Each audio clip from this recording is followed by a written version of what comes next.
Welcome back to the Normal Sports Show. Jason Page, Kyle Porter.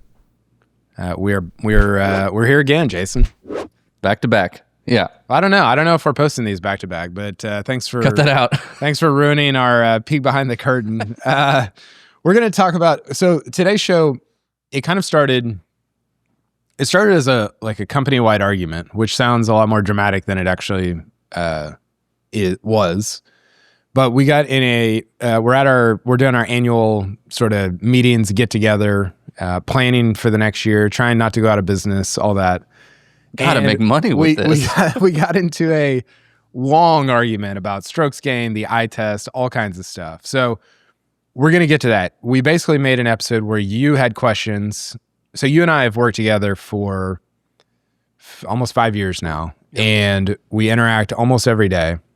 And you had questions for me that you had never asked me before, that you were curious about. And we said, well, let's turn the cameras on and turn the microphones on, and let's just make a show out of this, because maybe other people have those questions also.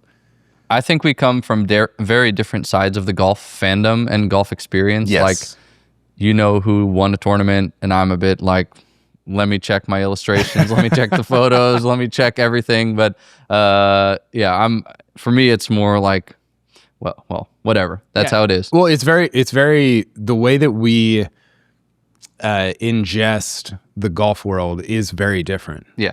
And I think that's what this episode is sort of getting at, is like, you have a curiosity of like, why do you do things this way? Yeah. Or how did you get to this point in your sort of golf fandom? Yeah.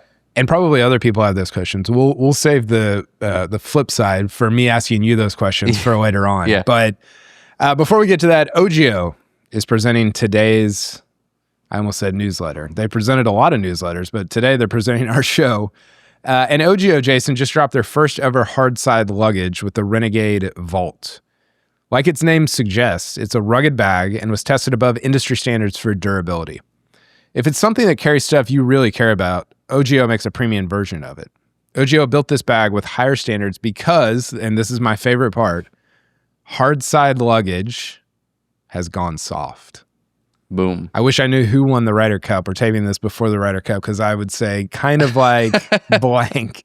Okay, Jason, take it away. Ask me anything you want. AMA. All right, we're going to ask questions, the hard-hitting ones everyone wants to know, but also something that's always confused me. It's something I always have to look up. Seems like every single newsletter, everything you write. Strokes gained. Strokes gained. Why do you care about strokes gained? Tell us what's up. Yeah, as vice president of the strokes gained cabal, Solly's the president, I believe. Yeah. I think that a lot of times, and this is kind of a normal sport thing, we look at sports, whether it's football, basketball, whatever, and we just say, oh, that guy is like fast, so like he must be good. Mm-hmm. Or that guy completed a pass that I remember, he must be good. And we use the eye test. I don't know if we should get into this debate again, but we use the eye test to determine who's good and who's not. And it becomes this sort of perception. It becomes a storyline, which can be a good thing. But my frustration with it in golf is that we actually have the numbers to tell you whether somebody is good or not. The whole point of golf is to get the ball in the hole in the fewest amount of strokes. We have numbers that will do that. Much like in baseball. Yeah. And even in golf, it's even purer, because you're only playing the course, right? And so the reason I care so much about strokes gained is because you and I only see, even for the best players, like I've probably only see less than 1% of the shots that Rory or Scotty has hit. Yeah. But the numbers tell me the full story of what they've done. Now, that gets very noisy on a given hole, or a given round, or a given tournament, even a given month. It's pretty noisy. But the further out you get, whether it's a year or a career, the better story strokes gained tells, because it tells who's the best at scoring in golf, which is the entire point. Yeah. Does that make sense? Yes, more or less. I mean, I can see in your eyes that it bores you. It totally bores me. I think it's also interesting to put things into context, so I get it. I'm always continually amazed at how much you can pull out of it. But I'm a bit wondering, like, when you think of strokes gained, you think of like, how do I need to give a keynote. I need to prove or sell strokes gained to the world, like what are the stats that you pull out of your knapsack to say like, follow me, strokes gained disciples? What do you keep coming back to? Well, I think a good example of this, I was at the US Open when did Rahm win? 2021. Torrey Pines. Yeah, you wouldn't know. I don't know. Gotta look at the illustrations. Check, yeah. And somebody hit a strokes gained is very imperfect. I've had a lot of conversations with Joseph Lamagna about this. There's a lot of problems with strokes gained because it measures, as far as I know, it measures all 5-foot putts the same. Well, not all 5-foot putts are the same. Yeah. Right? You might have a double breaking downhiller at Augusta National. I don't know if you can have a double breaking 5-footer, but you get the point. Could. Versus an uphill putt on a slow green at a different place. Those are not the same putts. I think first round of the Sanderson versus final round of Augusta. Exactly. I think over time that noise gets sort of filtered out, especially over like a year or 3 years or whatever. But anyway, I was at the 2021 US Open at Torrey Pines. And I remember, I forgot who it was, probably Rahm, because I was following him. He hit a drive on like the 12th hole and it was just off the fairway. It was like a foot off the fairway. It's a missed fairway. Yeah. Right? But the strokes gain, I think it measures like rough versus first cut versus fairway. So it based on shot length, it knows it's not in the rough. And you get, he would have gained like 0.7 strokes because it was a long drive. It was set up perfectly for a second shot, but he missed a fairway. So to me, strokes gained just eradicates a lot of these old stats that are archaic, like greens and regulation. Greens and regulation is actually a good one, but fairway missed. I mean, that's a big one. Yeah, right? fairway missed. Even if it's putts, coming in from there. How many putts in a round? Like that doesn't tell you anything. Yeah. How many strokes did you gain putting? And again, like in the short term, that's pretty noisy. Yeah. But I think in the long term, you can actually determine, like one of the misperceptions about Dustin Johnson's career is, oh, he's a terrible putter. Okay. I can go look it up on Data Golf. He's actually a really good putter. Yeah. Same with Rory. And so I get frustrated when these narratives get spun up of like, yeah, oh, I saw Dustin Johnson miss a 2-footer at Chambers Bay to lose the US Open. He must be a terrible putter. Yeah. Well, it turns out we have data that will tell you whether or not he is. I've got 2 follow-ups to that.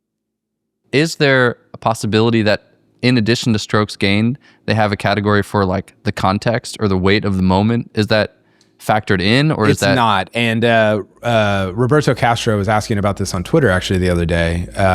He sent a tweet to Data Golf and said, "Do you have a sort of like player was in contention, like a strokes gained under pressure type stat?"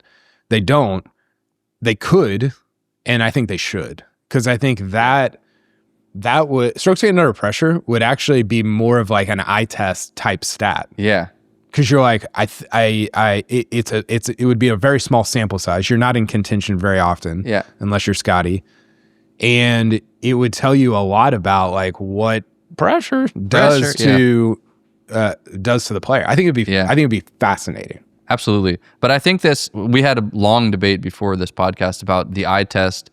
David, Normal Sports staffer, was going off on eye test over strokes gained. And it got us kind of talking about like, okay, the eye test exists. It's a sort of intuitive thing. You admit that the eye test is sort of interesting to take into account, but what's the function of it for you? I think the eye test is interesting in a couple of different ways. I think the 2 ways it's most interesting to me is it functions as a mechanism for determining who kind of like has it. And this was David's point, and I actually agree with him.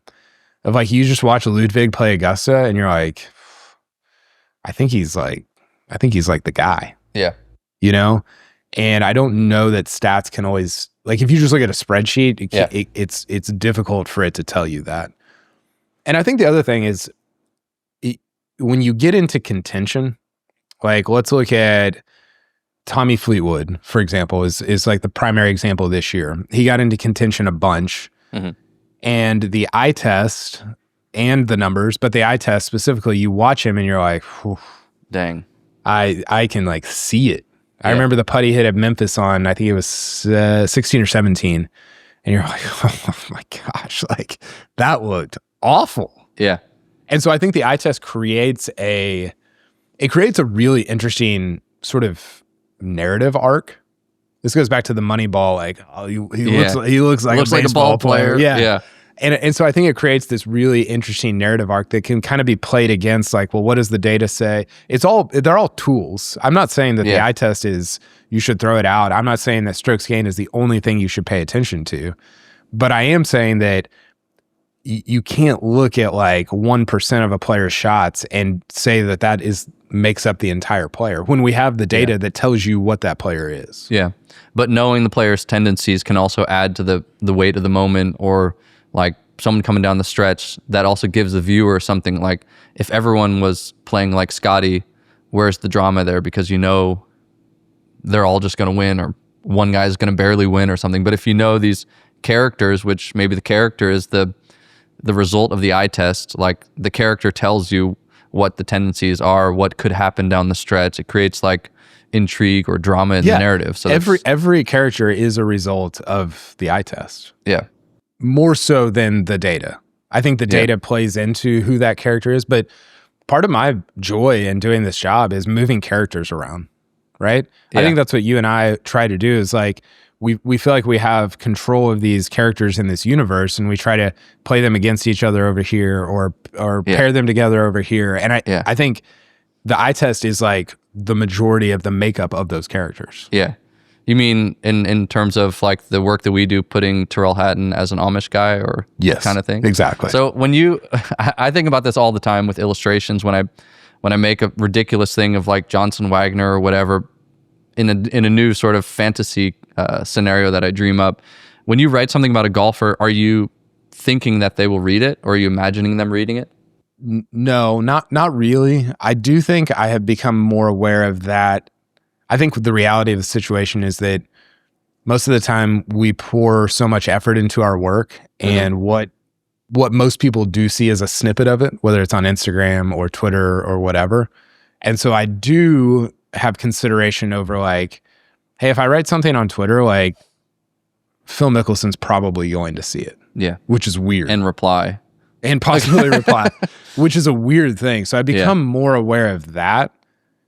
But I try not to think about it as it relates to the newsletter or anything like that, because I think of that work as like serving the audience or the fan. Yeah. And if I think too much about like worrying whether a player or a executive sees it, then I think it's a disservice to the audience. Yeah, I think so too. Otherwise, I wouldn't be able to make any illustrations of Tyrrell Hatton as Hal from Happy Gilmore. But flipping it around, has it ever happened where something that has popped up, or some reaction from a subject that you wrote about, kind of made you think like the next time you wrote something, or you had a reaction to that? Did that ever happen, or can you remember a time when that happened? I remember I got an email from Henrik Stenson one time. Have I ever told you about this? Never heard about this. And he was so mad about, I had written like that he withdrew from a European tour event. And he was basically arguing, hey, I was never entered in this event. I think it was around COVID time, which was just, the whole thing was weird. Mm-hmm. But it was just such a strange thing to be like worked up about. And that it came from like his email account was so bizarre. Like, he's got time. Of all the things that I've written about people like Henrik Stenson that have been kind of inflammatory or potentially derogatory, it was like a WD situation that he was like really worked up about. You touched a nerve, I guess. You do, and I think it's, man. Yeah, I think it serves as like just a point to like, you never know like what people are going to. Yeah. I just presume like, hey, everybody in the world can see this, and you have to like, the way that I think about it is I'm writing to one person. I have a specific person in mind that I'm writing to, but I also like in conjunction with that, I know that like potentially hundreds of thousands of people might see this tweet or this news, whatever. Yeah. So that's sort of how I think about Who's it. the person you're writing to? Do you have like a literal person in mind? Yeah. His name's Matt. He's one of my oldest friends. He lives in Waco. I don't like sit there and think about him like as I'm writing. Yeah. That sounds weird. I don't mean for it to sound weird. Yeah. But we used to write emails back and forth all the time when we were in grad school. We would be sitting there not doing our jobs. We had these grad school jobs at Oklahoma State. And so I think he's just sort of built in as like, because I'm essentially just writing an email to somebody. And he's my person that I write to. Yeah. It's a tone of voice. It's like having a conversation. But I was wondering as well, you've got like a ton of experience in the golf world, being at live events, interacting with golfers on and off the course, in front of camera, off camera. Yeah. What for you, like first press conference jitters, was that ever a thing for you? Like when you're at a live tournament for the first time, or the early days, or maybe still? Is that something? It is something. I still get nervous in press conferences. I don't know if that's weird. I don't know if everybody does that, but I think some of it is like, I don't get as nervous as I used to. I remember asking Tiger a question after the 2019 Masters, and you're like, hey, you just won. And you're like, oh gosh, like I hope I don't forget what I'm going to say. I usually write down the question. So just in case I forget it. Yeah. Smart. I have something to go to, but I remember, I think it might've been earlier this year, actually. I was on a conference call. Scotty Scheffler did a conference call for the Masters. The winner does it it was like February or March, kind of like leading into the event, to the next year's Masters, because he won in 2024. And I asked him a question about, I said something like, hey, you seem a little bit uncomfortable with being the number one player in the world from like a personal standpoint. How do you reconcile that discomfort with like, you don't want to be famous or whatever, with the fact that you have all these obligations to do? And I thought I get done asking the question. I'm like, that's a freaking good question. Like, I'm so good at asking questions. And the first thing he says is, I don't really understand the question. And so you're on this call with like, obviously the number one player in the world's on there, these Masters people, officials, all your peers that are in golf media that are just sitting there waiting to get their question in. And so I rephrased it exactly the same question. I just used different words. Yeah. And he's like, I still don't really understand. And then he went on to give like this kind of lame answer. Yeah. And I was so frustrated because I felt like I was hitting on something that he has admitted to. Yeah. But he wouldn't capitulate to the premise that I was presenting to him. And I was talking to somebody afterwards, and they're like, maybe you should phrase it as like, this seems like, rather than you are. Yeah. You know? And I was like, less accusatory. Yes, that's a lesson for me to learn. So all that to say, like, it's been 12 years and I still screw that stuff up. Have you found with the questions, having asked so many of them, that the ones which you have expectations to, like higher expectations, give a better result, or the ones that you're kind of like leaving it more open, or kind of a simple question gives something surprising and unexpected? It's a good question. Thanks. Yeah, thank you. I also feel very good when somebody's like, that's a good question. You're like, hell yeah, it was. Like Scotty did that after the 2024 Masters. Yeah. I asked him something. He's like, oh, that's a really good question. I was like, yeah, baby. I find that when I think too far in advance about the question, it usually doesn't go that well. Yeah. So you have to hold this balance. You've talked about this, of being in the moment and like trusting that something good will come to you. Not that you don't think about it at all beforehand, but if you're, Porat said this in our first episode when I asked him like, what's the way to make a good show? And he was like, don't be like too prepared. Yeah. Which totally, I resonate, like that resonates with me as it relates to asking press conference questions or interview questions or whatever, because if you're too prepared, you start to become almost overconfident in what you're saying, and forgetting that it's about what they're saying to you. Yeah. And so, good example, Ryder Cup press conference, Keegan announces his captain's picks. I didn't really go in with anything that I was like, oh, this is going to be awesome. But in the moment, I thought of something that I had just sort of a theme that I was thinking about, which was, hey, does this choice that Keegan made to not pick himself galvanize the rest of the team? To me, it seems like it did. And I asked JT, and he gave a good answer, and it was like it was great. It was like I got a good quote, and it was like a good moment, and all that. So I mean, JT's reaction was also great, right? He was like, "Oh, thanks for the easy one, Kyle," or something like that. Well, nobody had asked the players a question, Yeah. so I had to jump in there. But yeah, that's sort of how I think about asking questions. Yeah. When you're out there, like on the course, and you're kind of following the action, are you also thinking of like what you want to ask? Or are you just gathering notes for your writing, or how does that process look? Yeah, I mean, I don't know, like, you know this, but I don't go to that many events. It's the majors, the Ryder Cup. So when I'm there, I'm usually trying to write down the moment, like people, you know, this is especially true at the Masters, but people get to consume it. You know, they just announced the Amazon Prime thing, and they're on CBS, and they're on ESPN, and they've got masters.com. You can consume the Masters in a million ways, but what you often can't do is be on 12 when Spieth's hitting it in the water. What does that feel like? What does it sound like? What does it smell like? And so I think a lot of times, especially at the Ryder Cup as well, I'm writing down notes that are details that I think people would want to know, whether I observed something that a player was doing or what I was feeling in the moment. I mean, the Rory final round, I'm just writing like feeling after feeling after observation, and you're it's almost like not even writing. It's just like experiencing, and then somehow you're going to try to get all that down on paper, so to speak. Yeah.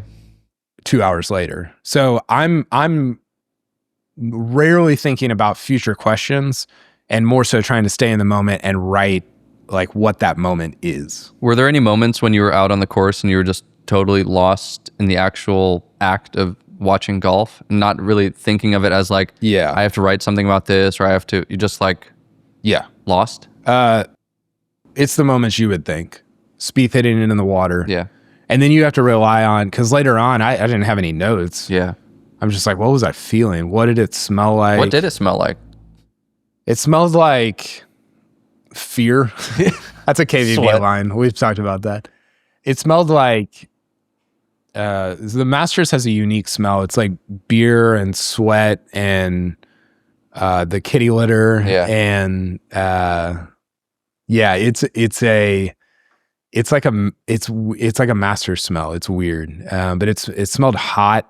There were all kinds of. I think golf tournaments, because of the environment that they're in, they often do have unique smells. Interesting. It smelled like mud. It smelled like a bunch of different things. Have you written about that a lot? I can't remember. I wrote about the five senses that you experience golf at St. Andrews. Actually, what it smelled like, what it tasted like, what it felt like. What I saw, all that.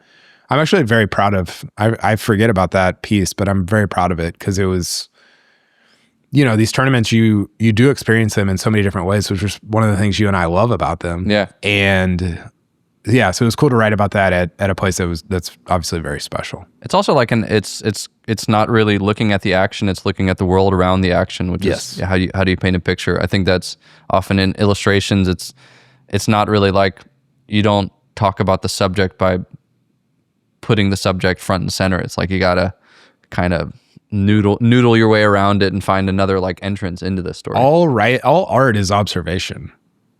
I don't know if that's isn't that something Jerry Seinfeld I don't said, know if that's actually true. I just am saying things, but to me, me, a lot of good writing is observation. Comedy is observation. You watch a comedian, it's not like comedians are good at observing and reframing. Yeah. I observe that normal sport is just observation. That's it. Yeah. And so I think that to observe the world around the subject is like part of the deal. And I'm interested to see, by the time we publish this, we will have already gone to the Ryder Cup together, but I'm interested to see what comes of your work by being there. Yeah. Because all of your work has been from afar. Yep. And it's amazing. but I think it's going to be elevated, or like maybe not elevated, but just different. Yeah. Just from being in person and in attendance. Yep. Which I find interesting. I had that on the seed trip to Ireland that we're going to write about and do a pod about, but it was a different experience being there, being able to lay in the grass for 5 minutes, look at snails. Like those, you can't get that by sitting in my studio or just like looking at the computer. And those experiences, I think, are compounding. Yeah. Right. Like I write about the Masters differently now than I did 10 years ago because I've gone to the last 10 of them. Yeah. Like they compound, and you understand that world better and better and better. The Seed trip, by the way, so Seed Golf is our golf ball sponsor. People check them out. But they sent you and one of our readers to Ireland. You play, what were the courses that you played? Cairn, Enniscrone.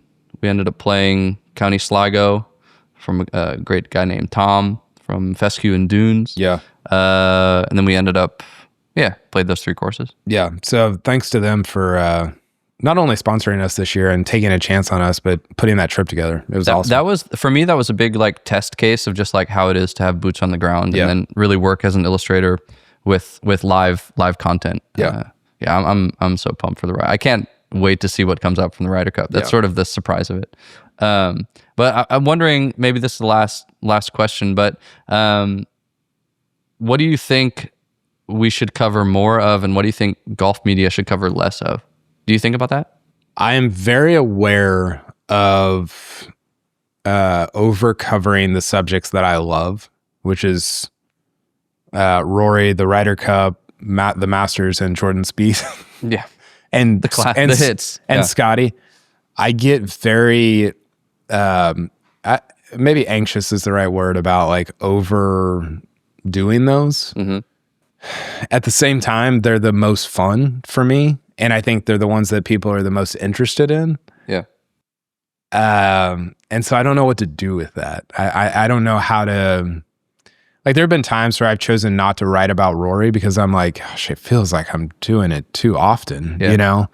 And on the other side of the coin, it's interesting to look back on a body of work that's touched upon it at different moments in his career. So it's a bit of both, right? I've thought about that. Like, I'm so proud of things that I've written about him specifically, from Whistling Straits, from LACC, from the Old Course, from the Masters this year. Like, you start to add them up, and you're like, oh, this is, it's a prism into somebody's career and life that has different facets, like from different places. I mean, look at this year alone as look at the back it's like a whole lifetime in 1 year. It feels like, and the year's not even over. We still got the Ryder Cup. So I think it's also interesting, like, you make work at different moments of your life, and that work oftentimes changes as well with as you change and as you grow and as you get new skills, but also life experiences, or you think about things differently. I mean, Rory is like one of the best at talking about the change that he went through, also from like coming onto the tour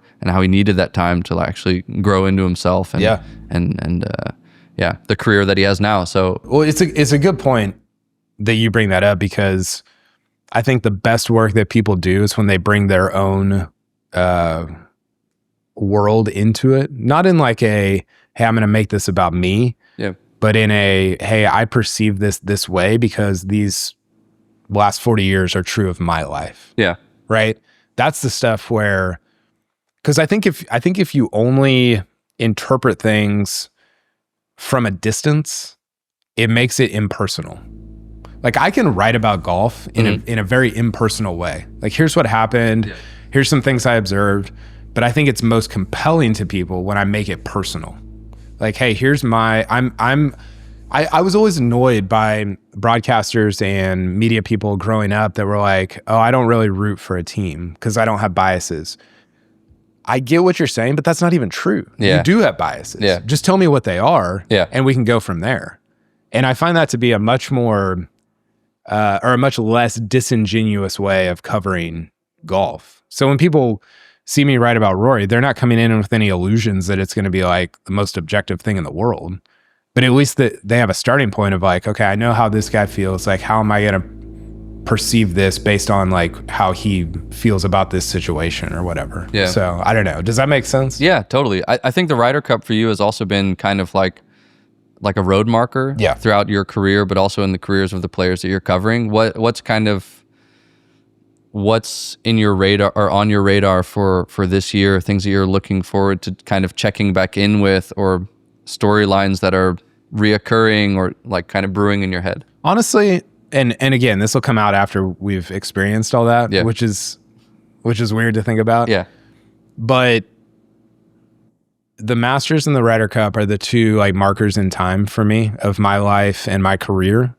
So I think back to 2012, I was working an insurance job when the U.S. blew the Ryder Cup at Medina. We were painting our living room, and I was watching on TV with my wife, and we didn't have any kids. What a time! Yeah, What a different life. Yeah. Wild.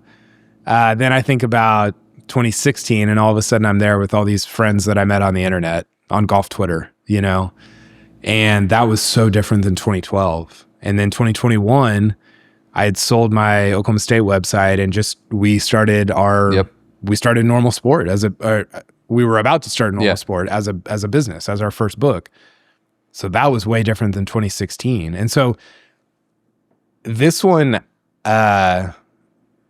you know, I think back to 2021, and it's like, well, we were starting Normal Sport, and now we're doing it full time. So I'm sure there will be ways that I look back on 2025 compared to 2021 and 2016 that I can't even really see right now, that are very different. But that's what I always think about my career and like where I have been in relation to the years that those things happen. Yeah. And I don't know, maybe that's selfish, but that's just like how I perceive them. And I do that maybe with the ones in Europe also, but 4 years is such a long time. It's like the Olympics. Yeah. You think about, man, my kids only have 2 more Olympics while they'll be at home. Yeah. That's wild. Like that's not that much time. Maybe 1 for some of them. But you count the Summer Olympics and Winter Olympics. There you go. You get double the amount. Yeah. I mean, how do you, like, what is in golf, what are your markers of time? Probably similar to you, but mostly the Masters. That's always like the moment to pause. I think a lot of people in the golf world would say that, but it's kind of like that moment where everything comes together. It's like perfect storm. It's also same time of year, same place. It's kind of like the familiarity of it. And I think also with the work that we're doing now, those major weeks become much more like time capsules of what was going on, what sort of bubbled up in that time within our work, but also within the tournament. So it's, for me, it's mostly the majors, but specifically the Masters, of just like, those high points. And I think that's also the most fun of, like, we say at the majors for us, it's just 1 week, daily newsletters, hardcore, really pushing it. But seeing kind of what comes up is always, And I think that's relatable to, I hope it's relatable to people that are listening and reading, because I think a lot of people that love golf, and even people that follow it casually, I think the Masters is a marker in time. And so I think to ignore that as somebody that's making content and like writing very specifically and in depth about it is to ignore something that your audience is thinking about. Yeah. I think people in golf, like you said, like, people that follow golf closely, they think about where they were last Masters or 10 Masters ago, or growing up watching the Masters or whatever. So I'm glad that we embrace those things. And you can go too far with it, and maybe we have at times, but make it too big. I would, or make it too sentimental or whatever. But I think I would rather err on that side than on the other side. Yeah.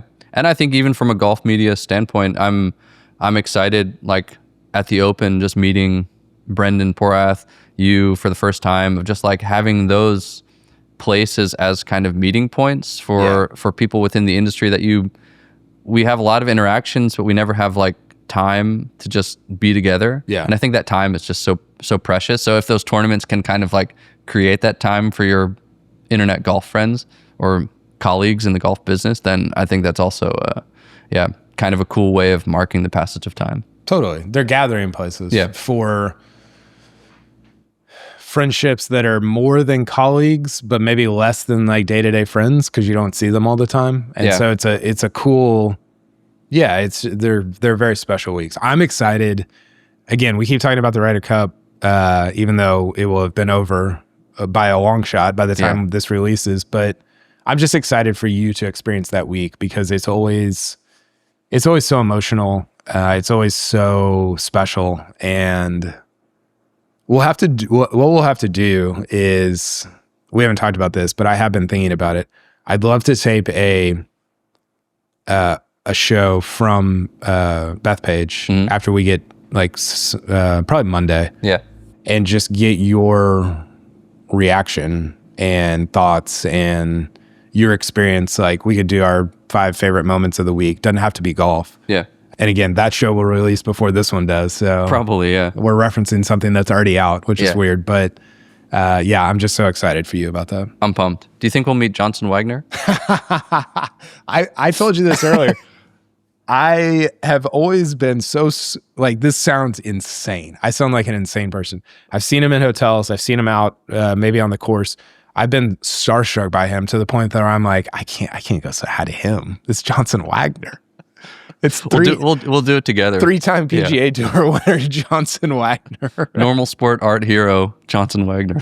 He has brought so much It's laughter to the gift that keeps on giving. our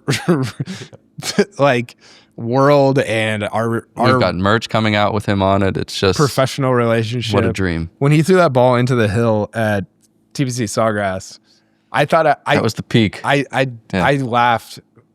Usually when I say like, oh, I laughed about this, I'm like, in spirit, I laughed. Yeah. I actually died laughing at that. I remember that because it was so absurd. We were both going on about that. Jeez, I can't wait. Yeah, it's gonna be awesome. Well, you got any other questions? That's it. Thanks for forcing me to do this. I think we should do this. I've thought about it as I'm asking these questions. I think we should do this as a regular thing, just like random questions. I think it's a lot of fun. Yeah, it is, and it's fun to, because we've gotten to know each other so well in this context and in this environment. So it's fun to. Podcasts are great because they give you an opportunity to ask things or to talk about things that you wouldn't necessarily talk about otherwise. They give you a freedom to discuss things like this, where it would be kind of weird if you just came up to me and you're like, tell me about what asking a question at a press conference is. I do that sometimes. You would maybe do it, Yeah. But it gives you a freedom here, and for me to ask you things that either I should already know, or I forgot, or that I always wanted to know but been too scared to ask. It's just like a cool environment for it. So, and maybe someone finds it interesting. Hopefully somebody finds it interesting along the way. Yeah. Well, thanks, Jason. Appreciate it. Thanks, Kyle. And thanks for joining the show, and we will talk again soon. Sounds good.